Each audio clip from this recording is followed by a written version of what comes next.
back to Suhe Speaks, where I do all types of review and reaction, and today I am going to be reviewing a new movie that just came out this weekend called Ruby Gillman, the Teenage Kraken. And let's get it started. So Ruby Gillman is a Kraken living in the human world. Her color is blue, and the way they're blending into this world, they're acting like they're Canadians. And I don't know what the joke is, but why are Canadians the butt of the joke in this matter where it's okay to be different if you say you're Canadian? Or is it that everybody expects Canadians to be weird? I don't know, but I've seen this happen too many times in movies or shows where they're like, oh, we're Canadian, and that explains basically everything. I think Canadians are nice people. So I need to understand this. So this is made from the studio and production company DreamWorks. A lot of good titles that came out from it, like Universal Studios. So Ruby and her families, they're pretending to be Canadians. They're living in USA, and she goes to regular school with humans, and junior prom is coming up, and she wants to go there and ask this guy Connor. She makes a whole presentation for her parents, but her parents are like, no, you cannot do it.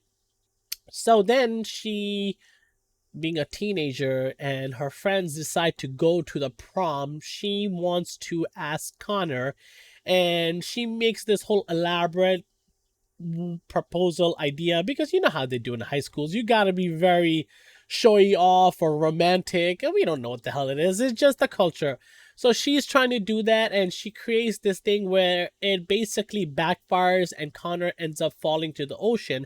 And they're not allowed to, the Krakens are not allowed to go in the ocean because people fear them and they call them monsters, but they're really the protectors of the sea. So they don't want anybody to question it. This leads to Ruby trying to save Connor because Connor has fallen into the ocean by her mishap. She was trying to carefully jump into the ocean, falls into it, and after she stops breathing oxygen, her gills come in play, she starts glowing, and she ends up being this massive purple Kraken. Her mom sees this. Her mom's a realtor, and she's showing a house, and she sees this. She rushes over, and when she activates this, a whole energy goes into the ocean, I guess, to tell the world that another Kraken is here, because like I said, people think Krakens are enemies and they're actually the protectors of the ocean. And the saying goes, no matter what, a Kraken will answer the call, like protecting. The uncle comes, and the uncle from the dad's side, I guess, he comes, no, mom's side, he is the mom's brother. He comes, and they basically try to calm Ruby down, and it felt a lot like Turning Red, in the same aspect how she loses control and becomes this red big bear panda, you want to call it, same way Ruby turns into Kraken. So the story is already done, that idea is already done, but I really liked her mom in this.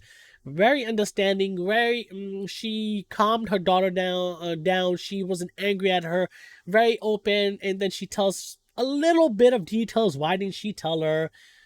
Just like you thought, just like you predicted. I'm cutting this part off. Let's rewind back. So when she turns into a Kraken, she does end up saving Connor. And when they go to school the next day, there's a new student, Chelsea, who is automatically just popular. And if you've seen the trailer, you already know that she's a mermaid. A lot of aspects of this movie were predictable.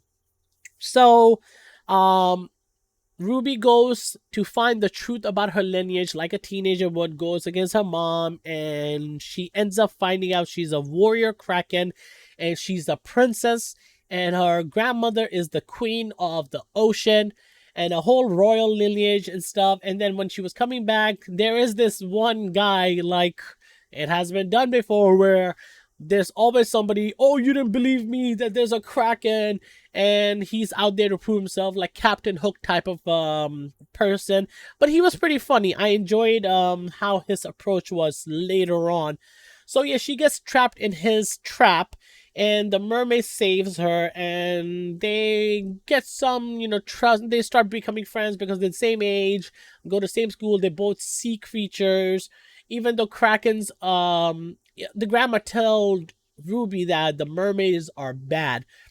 She still, is doing this, and then she, like, Chelsea basically comes up with the idea, says, "Hey, you're a Kraken. Your mom hid this, the trident. She stole it from my mom. When they had the war."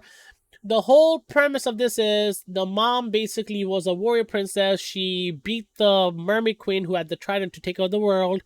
She hid it, and then she stayed on Earth and never went back to the sea. And this is why Ruby has always been on land, never allowed to go in ocean, even though she's a Kraken. Fast forward, she learns the tricks from her grandma to get better so she can get this trident.